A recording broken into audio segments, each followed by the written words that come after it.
नमस्कार मित्रों। आज मैं आपसे बड़ी ही बेसिक बात कर रहा हूँ कि ज्योतिष में जो कुंडली है वह मूलतः क्या है। जीवन के सभी प्रश्न, सभी संदर्भों को 12 भाग में 12 भावों में विभाजित करना है। तो कुंडली हमें यह बताती है कि हमारे जीवन से जुड़ा हुआ कोई भी प्रश्न, मन में उठा हुआ कोई भी प्रश्न जो है उसको 12 पार्ट्स में हमने कैटेगराइज किया है ज्योतिष में। अब प्रत्येक भाव में एक राशि भी है। वह राशि ये बताती है कि वह जो प्रश्न है आपका, सर्वप्रथम तो ये देखना किस भाव से संबंधित है। इस पर पकड़ होनी बहुत ज़रूरी है। आपको ये बिल्कुल क्लियर पता होना चाहिए।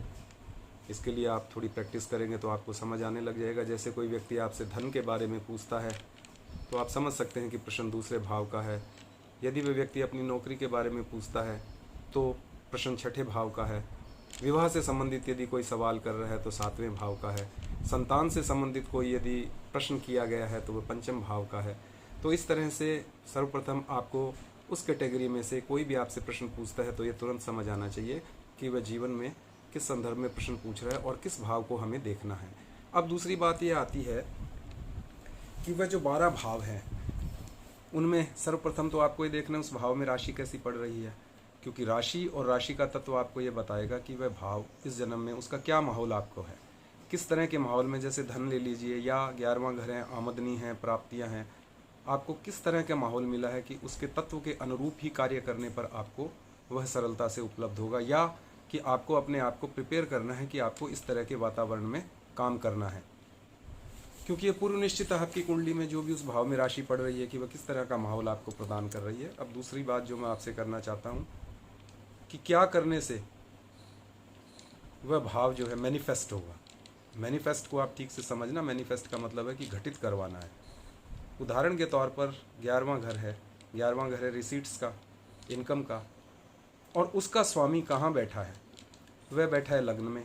तो इसका मतलब ये है कि प्राप्तियों के लिए व्यक्ति को स्वयं के द्वारा प्रयास करने होंगे, अर्थात सेल्फ एफर्ट यदि वो करेगा तो उसको रिसीट्स, इनकम ज़्यादा होगी। तो ये उसका एक तरह से आपने उसको गाइड कर दिया कि उसको क्या करना चाहिए। क्योंकि आप ज्योतिष का उद्देश्य क्या है? ज्योतिष का उद्देश्य व्यक्ति को आपको गाइड ही तो करना है ना, कि उसको अपने एफर्ट्स को सही दिशा में लगाना है। नहीं तो क्या होगा? नहीं तो वह अपने अनुभवों से सीखेगा। अपने अनुभवों से सीखेगा तो उसकी अपनी एक कॉस्ट होती है। और ज्योतिषाचार्य का या दैवज्ञ का मतलब इतना ही है कि आप उसे बताएं कि जीवन में वह क्या करे जिससे उसकी प्राप्तियां बढ़ जाए। और फिर वह भाव का स्वामी जिस राशि में बैठा है, जिस भाव में बैठा है, उस भाव से संबंधित कार्य करने से, उस राशि से संबंधित माहौल में जाने से वह भाव पूर्णतः फलित होगा। तो सर्वप्रथम बात तो यह है जिसे हमें अच्छे से अपने मन में ध्यान रखना परम अनिवार्य है। अब दूसरी बात ये आती है कि हम कार्डिनलिटी कहते हैं, चर राशि, स्थिर राशि, द्विस्वभाव राशि। ट्रिनिटी है, 3 स्टेट हैं, सत्व, रज और तमस। तो वहाँ पर यदि आपके पास कार्डिनल साइन पड़ रहे हैं, जैसे प्रथम राशि, चतुर्थ राशि, सप्तम और दशम राशि, अर्थात मेष, कर्क, तुला और मकर राशि, तो कार्डिनलिटी में आपको यह दिखाता है कि वहाँ पर रजोगुण, अर्थात वह उसको उसके लिए संघर्ष करना होगा, प्रयास करना होगा। तो व्यक्ति बैठा है, सोच रहा है अपने आप ही कहीं से धन आएगा, नहीं, एक्शन लेने की जरूरत है। रजोगुण क्या कहता है? रजोगुण ये कहता है कि आप कर्म कीजिए। वो जो गीता का सार है कि कर्म कीजिए, वो तो ये कह रही है कि आपको कर्म करना है, लेकिन निष्काम करना है, वो सत्व की स्टेट है।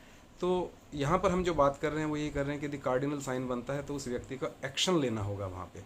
अब पुनः भाव पर आते हैं कि मान लीजिए उस भाव में, जिस भाव के हम चर्चा कर रहे हैं, उदाहरण के तौर पे 11वां भाव, जैसा मैंने कहा कि उसका स्वामी यदि लग्न में बैठा हुआ है तो आपको स्वयं के प्रयास से, सेल्फ एफर्ट से ज़्यादा पैसा प्राप्त होगा। कन्या राशि में बैठा हुआ है, ऑडिटिंग करके हो सकता है, लोगों की मदद करके हो सकता है, असिस्ट करने से पैसा प्राप्त होगा, क्रिटिकल अप्रेजल से प्राप्त होगा, नर्सिंग से पैसा प्राप्त हो सकता है। कौन सा ग्रह है वह यह बताएगा कि पैसा कैसे आएगा। मान लीजिए चंद्रमा है तो वह यह बताता है कि इमोशनल भावुकता से, संवेदनशीलता के साथ व्यक्ति कन्या राशि मतलब छोटी छोटी सेवाएं देकर धन की प्राप्तियां करेगा। और धन, चंद्र मतलब आराम से, और कन्या मतलब छोटे छोटे चंक्स में आएगा। दूसरी बात यह आती है यहाँ पर समझने योग्य कि अब हमने भाव को देखा, भाव में कुछ ग्रह भी बैठे हो सकते हैं। वह जो ग्रह उस भाव में बैठे हैं वह यह बताते हैं कि वह घर प्लैनेट क्या होते हैं? प्लैनेट ये बताते हैं एक्शन।